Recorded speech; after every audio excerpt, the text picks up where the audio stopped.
مشيت وفيك الهدوء الأتم، مشيت الهوينا بأرض الحرم، مشيت وحيدا وذي نعمة بها خصك الله مسد النعم.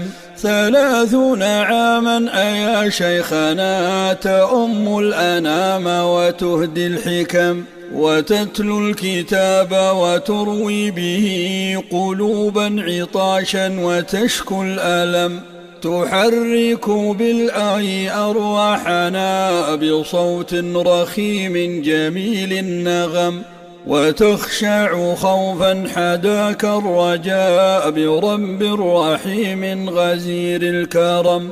فيا ربي بارك بشيخ الهدى وعنه فأبعد جميع السقم، وأجزل له الأجر يا خالقي، ومن عليه بعيش أتم، ومن عليه بعيش أتم، ومن عليه بعيش أتم، ومن عليه بعيش أتم، ومن عليه بعيش أتم.